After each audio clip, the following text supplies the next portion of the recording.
There's always hustles inside prisons. Everybody has a hustle. Let's talk about some of the biggest hustles. People make real money from tobacco, and that's the most lucrative trade there is. Then there's this other hustle, which you wouldn't even think would be a hustle. So the CDC created its own underground economy with this. But here's my favorite hustle, Magic the Gathering.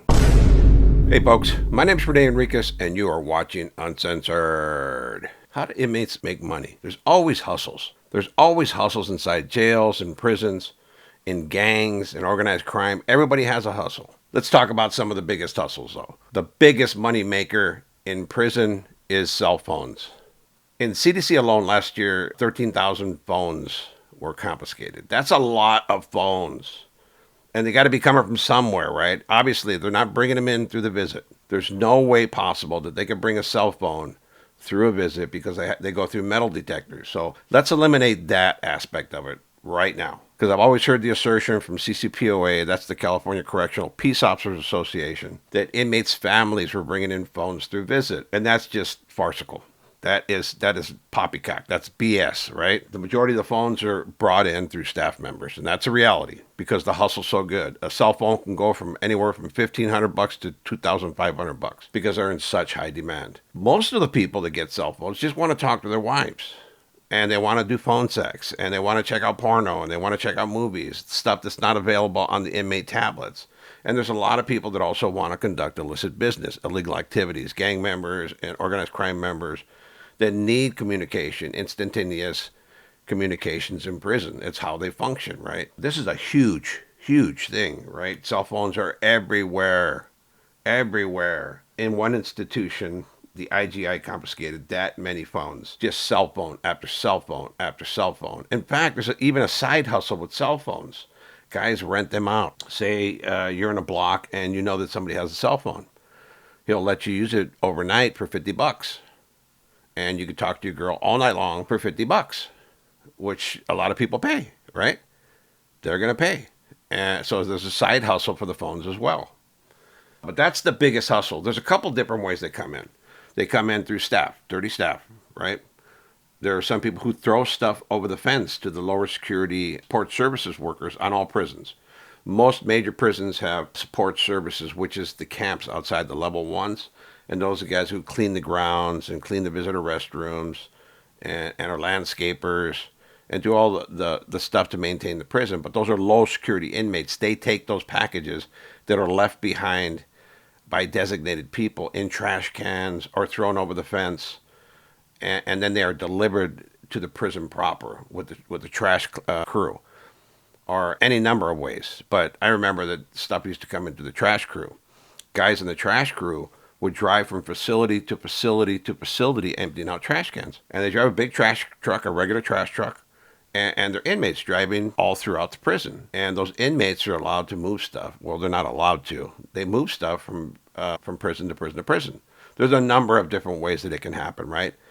But this is probably the largest hustle that there is. In fact, it got so bad that the courts intervened at one prison. A Sacramento judge in California and South Carolina ordered cell phone carriers to disable 200 contraband cell phones used by inmates to orchestrate crimes behind and outside prison walls. The most sweeping order of its kind ever won by corrections officials. So in this case, a judge ordered the cell phone carriers to disconnect the phones, right? They have a thing called a Stingray. They can identify phones. It's like a mini cell tower. Law enforcement uses this device to locate phones. They ping you, and they have them in prison. So the fact that you have a phone, if you're in prison, and you're using that phone, doesn't mean it's secure.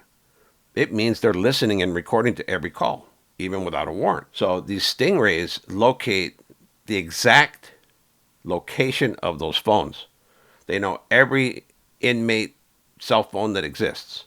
And then they're going to get court orders to discontinue service, right? And it's a novel approach to cutting off cell phones. In fact, California prison authorities seized more than 13,000 cell phones last year alone. And this is the most since 2011. And it says inmates pay about $1,500 to smugglers for each contraband cell phone. That's a whop, right? That's a whop.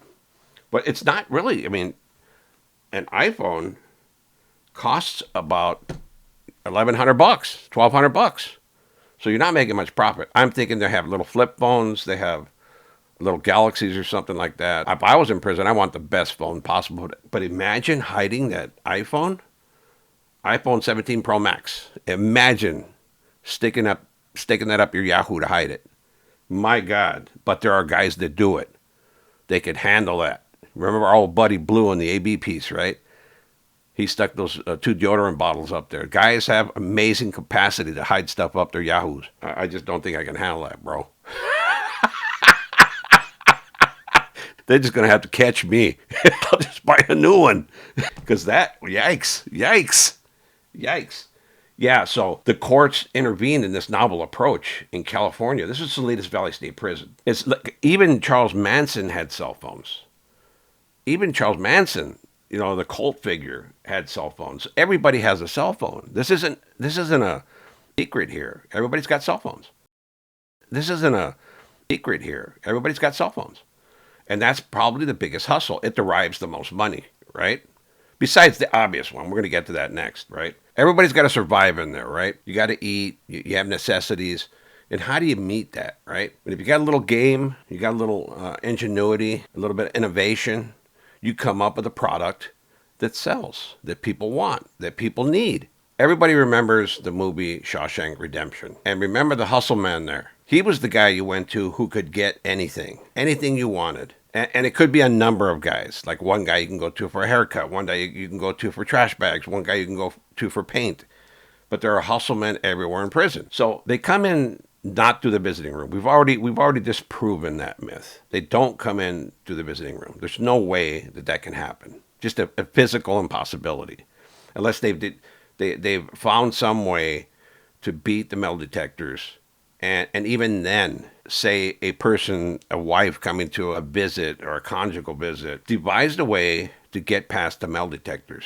Imagine how many phones could she bring in? 1, max? We're talking thousands of phones being confiscated. Thousands of phones. And that's not even accounting for the phones that haven't been discovered, because there's probably twice that amount in the prison proper, right? So the visiting room it's just a non-starter, right? So you have staff. You have inmates leaving stuff outside the grounds or tossing it over the wire. And then the grounds crew's picking it up. And then there's a couple other ways. Staff workers, they come in and they bring it. COs actually bring in phones. That's not a mystery. We're not pulling anybody's covers here. Everybody knows there are corrupt COs and they're all about the money. In California, a Kern County judge on Friday ordered all major carriers to shut down 97 devices, including cell phones and SIM cards at Kern Valley State Prison in Delano, north of Bakersfield. A Southern Carolina judge issued a similar warrant for about 100 cell phones at one prison there. Also on Friday, California officials said California plans to obtain similar warrants to regularly shut down phones in other prisons, Kernan said. Kernan being Scott Kernan, the Secretary of Corrections. Corrections Department Special Agents James Rochester cited the voluminous offenses committed by the use of cell phones and the direct link of these cell phones have to the commission of crimes as reasons for the judge getting the warrant. He said hundreds of inmates have told him they can easily obtain the phones that he said in his sworn affidavit have been used to coordinate violent crimes, including assaults and murders, along with narcotics and firearms trafficking. Absolute truth. That is the absolute truth. The mob, the AB, the BGF, the Nuestra Familia all utilize phones to conduct business on the streets and in prisons. I mean, inmates can communicate with inmates in different blocks, different prisons, different states. They can communicate with gangs.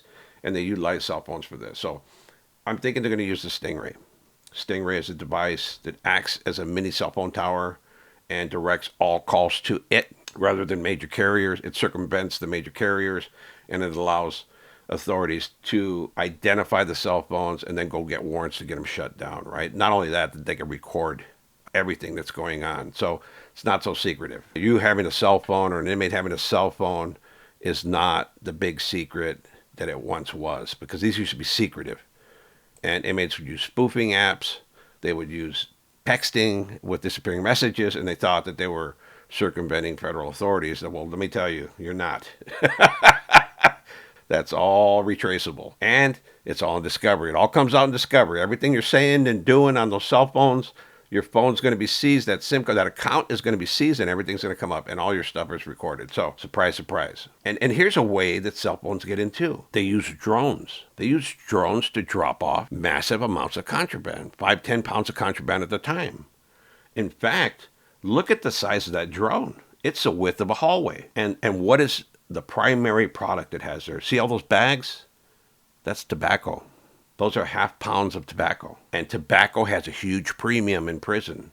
Like one of those bags you could make $500 from. For a $8, $10 can of tobacco, you're going to make $500 off it. But guys roll up cigarettes. One rollie of Bugler is $5. It's crazy the cost of this stuff. But it ranks right up there with drugs as a lucrative prison hustle. And people sell tobacco. In that group, you see cell phones at the bottom of the picture. There are 7 cell phones right there. There are chargers. There's an Xbox controller. There are drugs. There are even munchies at the top. Look at that. They got Cinnabons and stuff. They had the munchies, I guess. Smoking all that weed, they got hungry. This was found, right? And it's happened in a number of institutions in California. This isn't a novel thing. They have grid maps, aerial photos, satellite photos of the locations. I'm going to be doing an entire episode on that, so stand by. I don't want to give it away here. But it's very interesting how Mexican Mafia is using technology to introduce contraband to the institution by just dropping it over in a drone. It's crazy. But this is another way the phones are introduced, right? But even that's 7 cell phones right there. That's not a lot of cell phones, right? Not when there are thousands of inmates and thousands of cell phones are being confiscated, right? That doesn't account for the influx. So the majority of the phones are coming through staff. So the majority of the phones are coming through staff. And this is what they're selling in terms of tobacco. Old Bugler. They used to sell this for $6 a can. One of those little packets cost, I think, was 85 cents, right? And everybody would stock up on Bugler. Everybody smoked Bugler because Tailor-Mates, Camels, and Marlboros, and Winstons, whatever you smoked, are like 4 times expensive as Bugler. This is at a time when smoking was permissible in prisons. And then they cut it off, and it created a huge underground market. Huge underground market. I remember we used to get tobacco in Pelican Bay. And we would light up a cigarette, and they would come running in. Who's smoking cigarettes? And they'd start hitting pads. And we were smoking. They never bothered us. They hit everybody else's house but us. And they knew it was us, right? But it was just a thing there. I don't know why it became so. Because I think it's because it's an addictive substance. Everybody, when they get high, they love to smoke. When they're tweaking or they're nodding or they're drinking, everybody loves to smoke. It's just a thing. And it's no different in prisons. People love to smoke. They've since disbanded tobacco. And like I said, it created an underground black market that's as lucrative as drugs. It's crazy that this stuff is so valuable in prison. But people make real money from tobacco. And then there are drugs themselves. Everybody that goes into prison is an addict. Well, that's not everybody. Most of the people have substance abuse disorder. They go in addicts, and they become even more addicted in prison. There's massive amounts of drugs in prison. There's massive amounts of drugs coming into prison, and that's probably the most lucrative trade there is, next to cell phones. But these are the top money earners here. So drugs are a huge market to all the gangs. Everybody has access to drugs. Certain gangs control certain markets. In fact, the Mexican Mafia demands that Sureños and Southsiders purchase drugs only from them. Only from them. They've set policy that they can't get in debt with the blacks, the whites, or any other race or any other organization. There was one dust up when it was discovered that Sureños were working for an NF member by the name of Knockers. In fact, he got jammed up behind that. I think he ended his career behind it. He was smart. He used Sureños to push dope. And some of the Sureños got jammed up behind that because they're dealing for NF members, right? But there's since been policies passed that nobody can do business with other ethnicities and other groups. They have to buy solely from Mexican Mafia. So the Mexican Mafia has cornered that market. And Sureños and Mexican Mafia are 40% of the population in California Department of Corrections, right? Every other group is dwarfed by the Mexican Mafia. Then there's this other hustle, which you wouldn't even think would be a hustle, but it has become a hustle. Medically assisted therapy, right?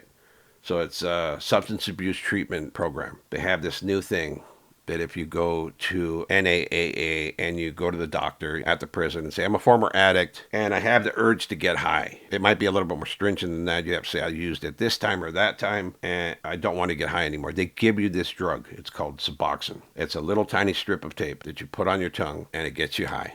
It's like an opiate. It's a synthetic opiate. And the idea is to move people away from the illicit drug use into a controlled step down program where their addiction can be treated with a therapy, which is there's no therapy at all, and Suboxone, right? And there are thousands of them in the Department of Corrections. In fact, when I was in Ironwood, they just started this program, and guys were lining up and getting it. You'd see them nodding out in the day rooms, in their cells. In fact, it created an underground economy. How it's administered is inmates go to the medical. They have a pill line every day at morning, noon, and night. And they're issued a strip which they place on their tongue. A correctional officer and a nurse watches the inmate put the substance on their tongue, which dissolves. Well, inmates devised a way to circumvent that. They would actually take their ID card and scrape the strip off of their tongue and then go sell it. So it created a huge market where inmates were selling Suboxone strips everywhere. It became like candy. So the CDC created its own underground economy with this.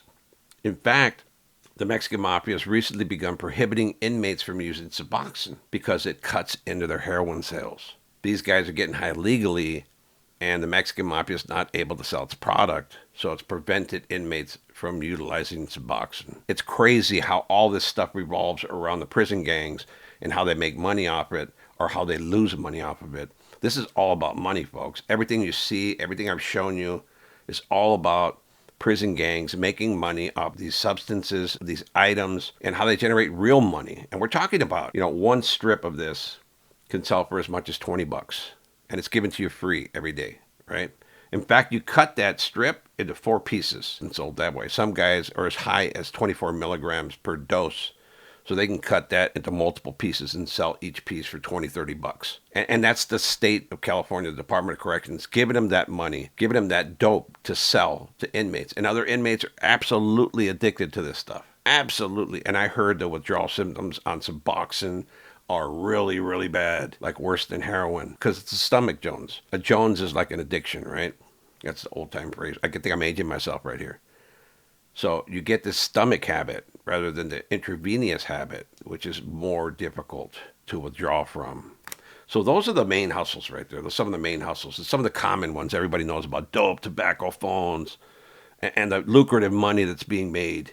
Like a gram of heroin, for instance. A gram of heroin can be broken up into 4 quarters, right?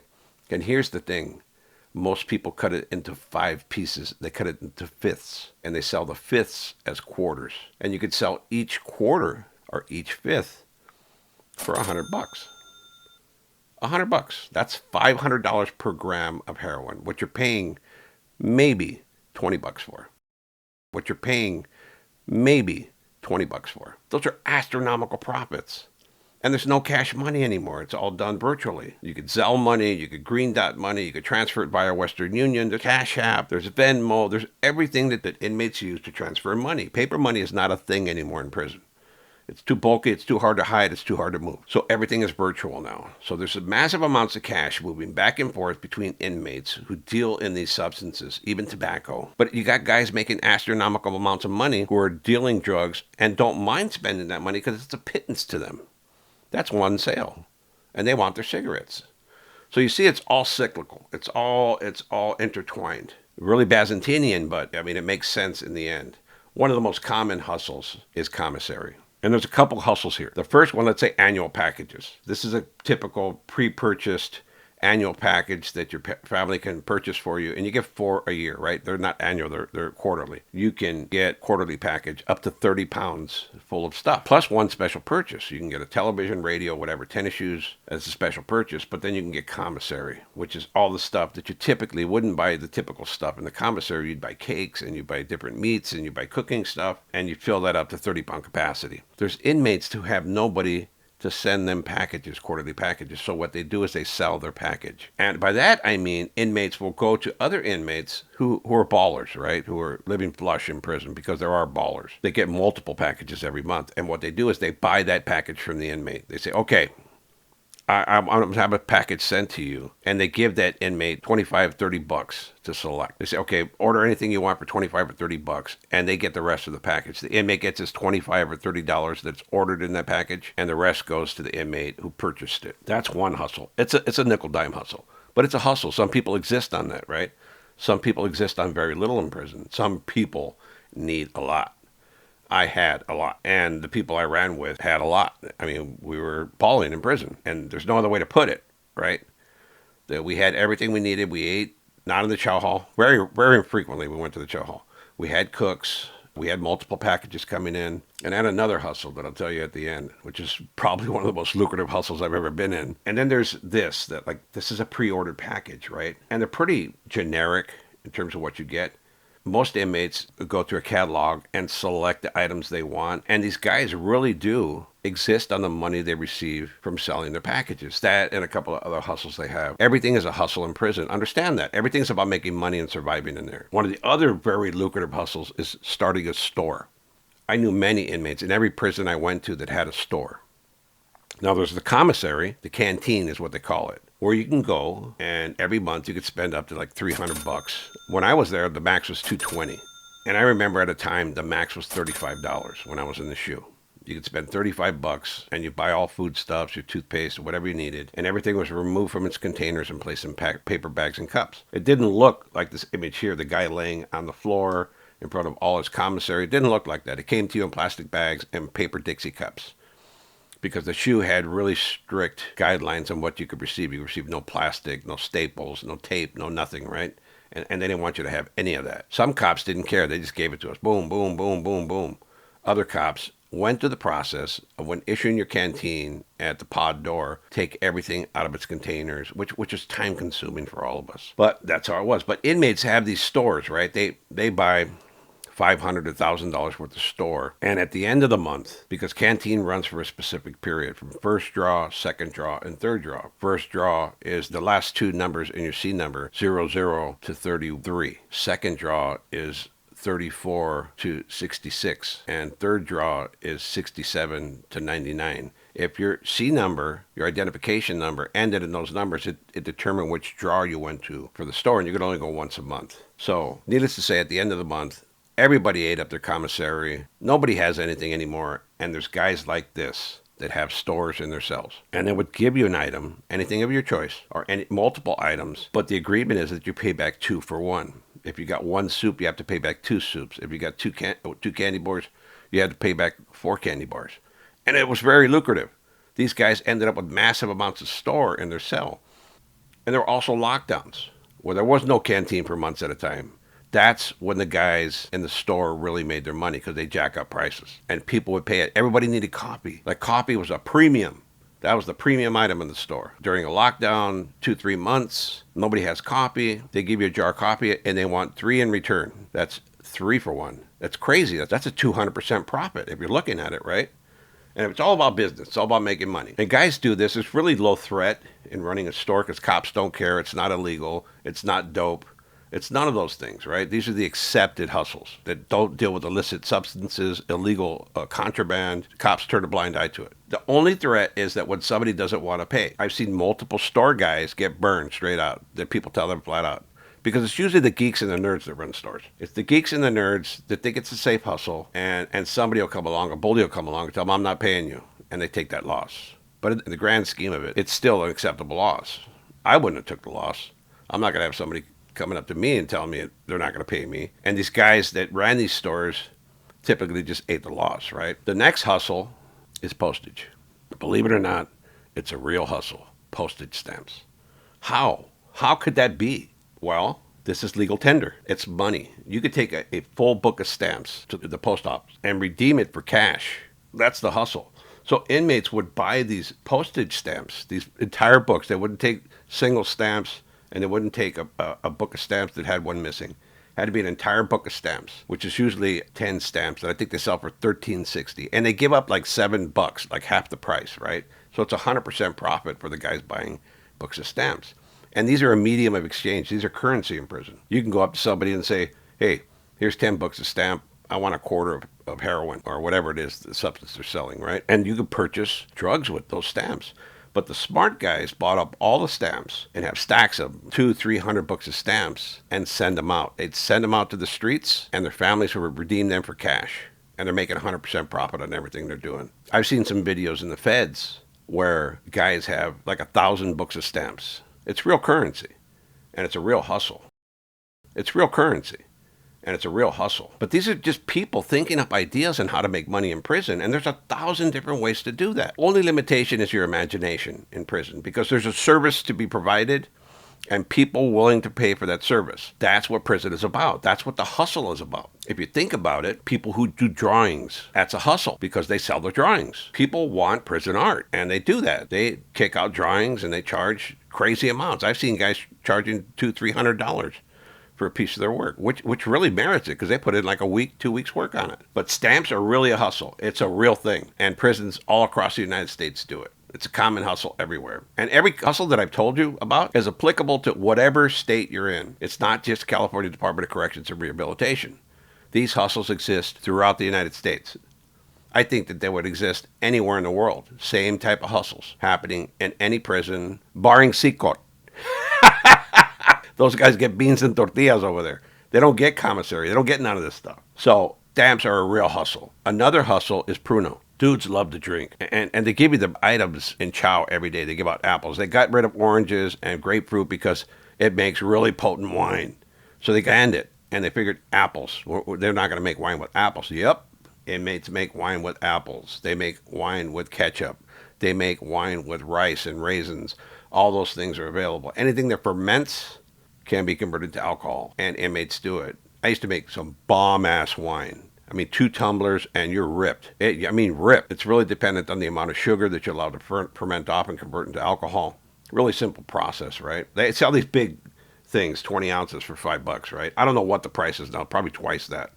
20 ounces of wine for $5. And one should get you ripped because it's very potent wine. Nobody sells bogus wine. Nobody's going to pay for that. They're going to want their money back. If you drink a 20-ounce tumbler of wine and you're not buzzing, then something's wrong and you should get your money back. But it smells. You have to ferment it in a plastic bag in a box under your bunk, and the odor is the biggest problem there. But a lot of cops don't really care. The only problem is when people get drunk and start becoming belligerent and fighting. Being drunk has resulted in so many people losing their lives and so many melees and violent incidents in prison. That's why a lot of cops are against it. They do wine sweeps, which means one day they come in and they walk in every cell. They look under the bunks and they're looking for wine. That's all they're doing. It's called a wine sweep. So it's kind of a risk, too. And you will get a disciplinary report, also known as a CDC 115, for possessing wine or inmate manufactured alcohol, also known as Pruno. I found this video of an inmate, and this is a whole different level of the Pruno hustle because it's white lightning. It's moonshine. They have moonshine in prison. I remember I drank a 16-ounce tumbler, and I was so freaking drunk I couldn't even walk to the chow hall. My buddy, Terry White, I was with him in Folsom, little tiny guy. He calls me to the cell front one day. I'm walking by, and he says, "Hey, come to the cell front."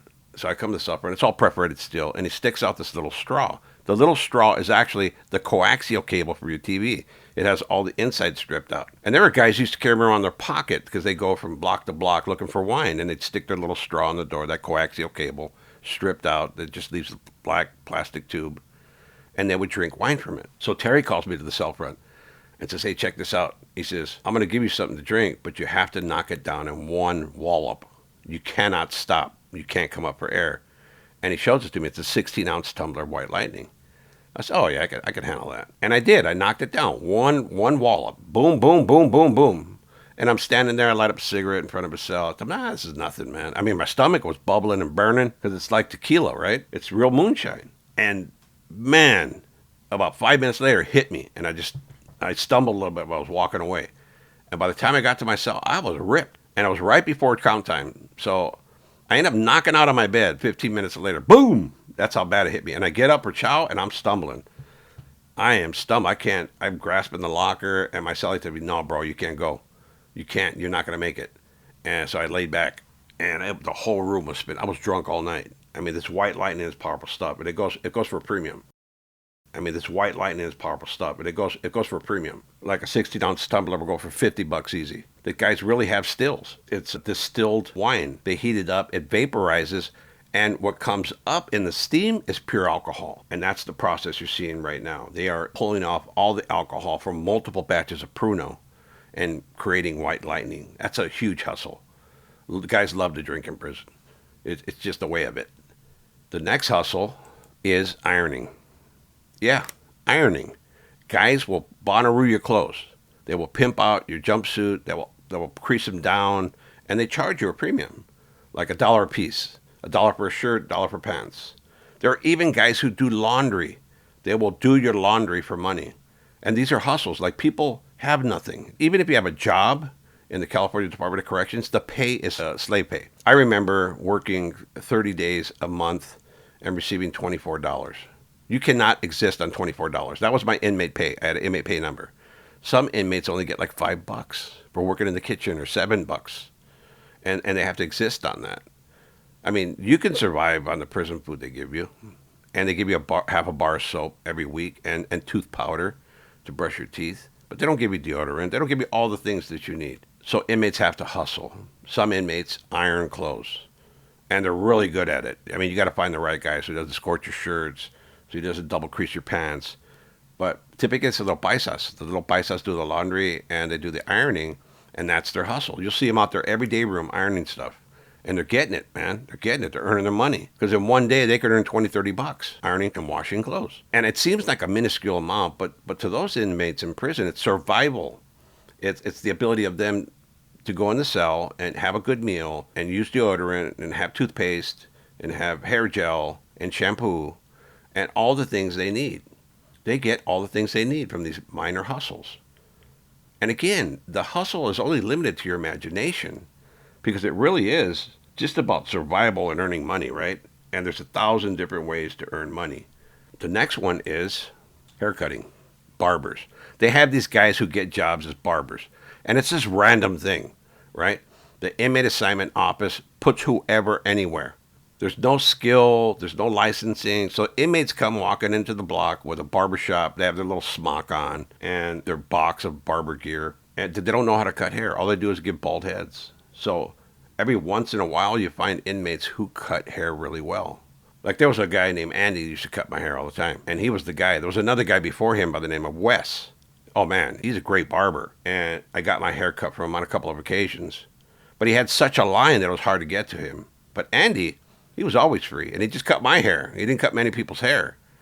And he hated doing it. and typically you pay him like $2 to $5 for a haircut, which is pretty reasonable compared to like a $50 haircut in the community, right?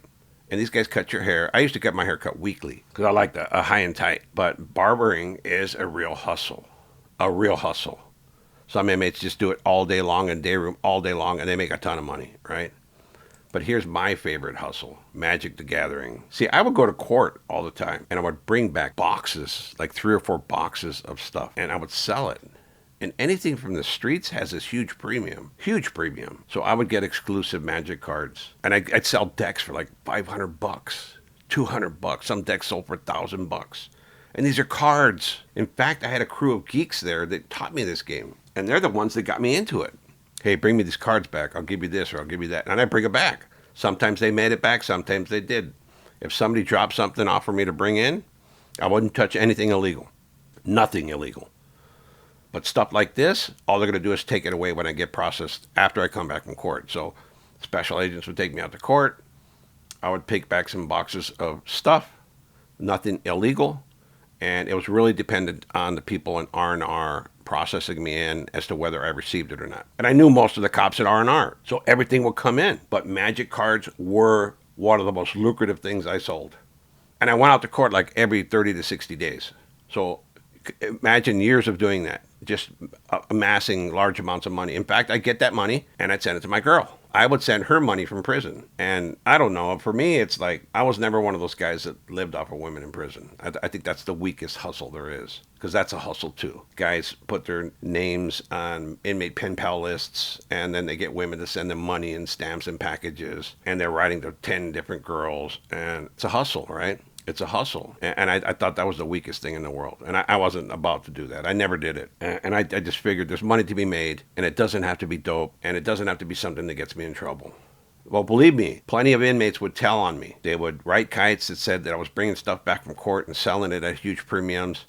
And I even got investigated a couple times behind that, because SMY is filled with yard snitches, right? They're the worst. They're the worst.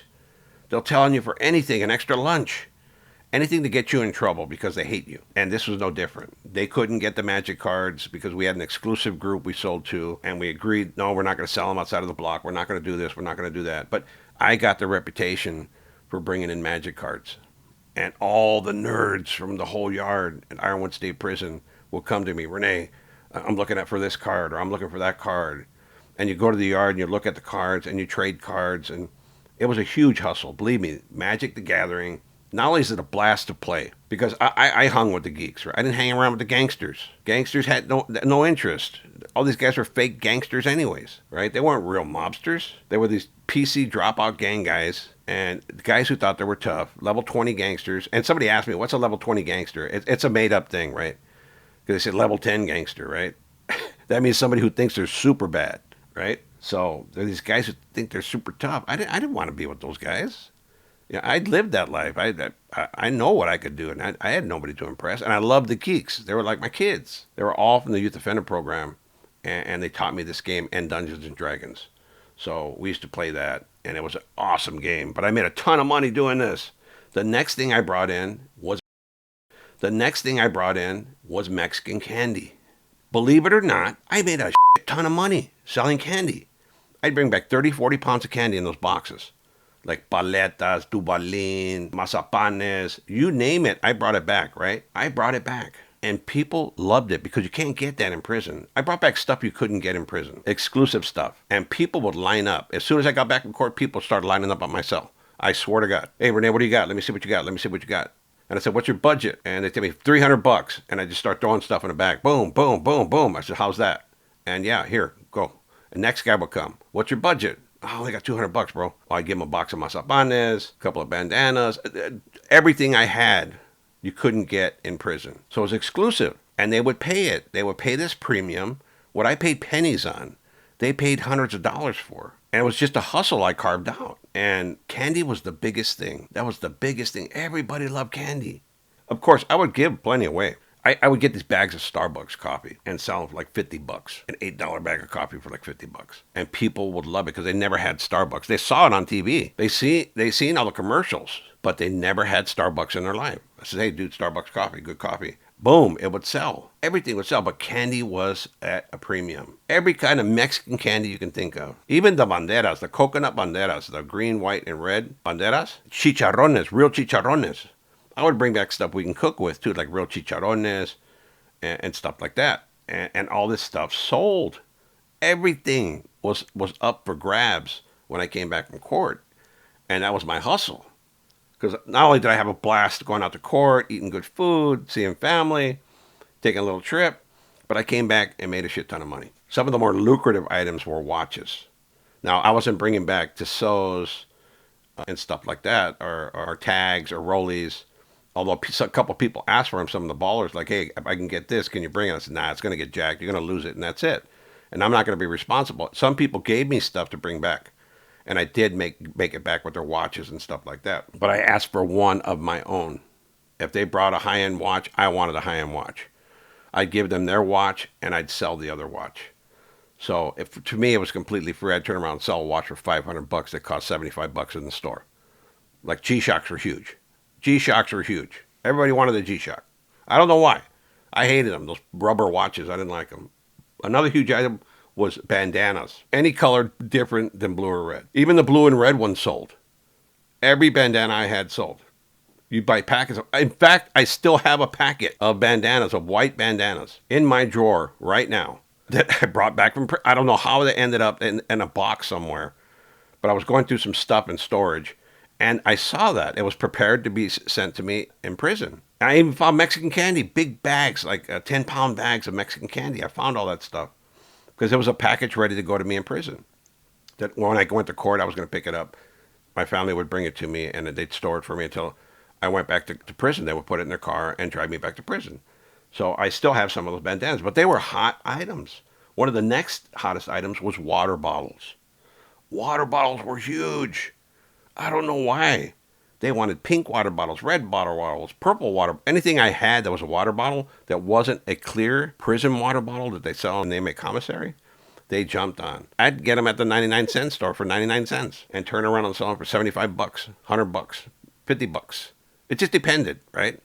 But there was lucrative profits in these hustles, right? Another one was sunglasses, because you get just these mundane, cheap glasses that break at the prison commissary. They might sell you a good pair in the catalogs, but those are even played out because everybody had them. But I bring back Ray-Bans and Oakleys and Quay, and people paid hundreds of dollars for those glasses, right? Like if I had a pair of Ray-Bans and they cost $179 at the store, I'm charging $500. $500. You want to rock Ray-Bans? You're going to pay the price. All this stuff was a hustle. All this stuff was a hustle, and I sold it. There are probably guys still in prison that got some stuff I sold them. And here's the crazy part. Even the stuff that's a necessity is sold. Even the stuff that's a necessity is sold. Like plastic liners for trash bags. The winemakers buy those all day long. Everybody wants a trash bag in their cell because they have a trash can. They want the liner. And they sell for like 50 cents a piece. One trash bag. Rolls of toilet paper, 50 cents a piece. Because everybody has to wipe their butt, right? And everybody runs out of toilet paper. You get 2 rolls of toilet paper a week. People often exceed that use. So they want to buy toilet paper, 50 cents a roll. Then there's paint. People wanted to paint their cells. And the painters, the guys that work in the painting department, sold quarts of paint. Everything was for sale in prison. Nothing was free. There was nothing that was free. If you wanted something, you paid for it. And that created hustles for everything. Anything you can imagine. People who worked in the house brought out food. Say they served fried chicken that night. Guys would bring out, a dozen drumsticks or whatever.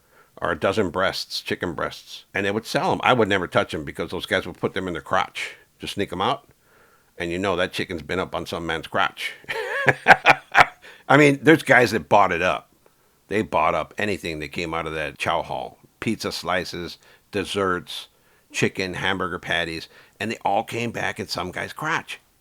It was crazy because people would buy it up. They would buy it up and they would gobble it up right there at the table. The guy would pull it right out of his crotch, open the bag up, and then hand him a cheeseburger. And they would start grubbing right there. And I was like, no, no, I'm good. Yeah, but everything in prison has a price and people willing to pay. So there's an infinite amount of hustles. With that said, have a great day. I'm out, folks. Peace.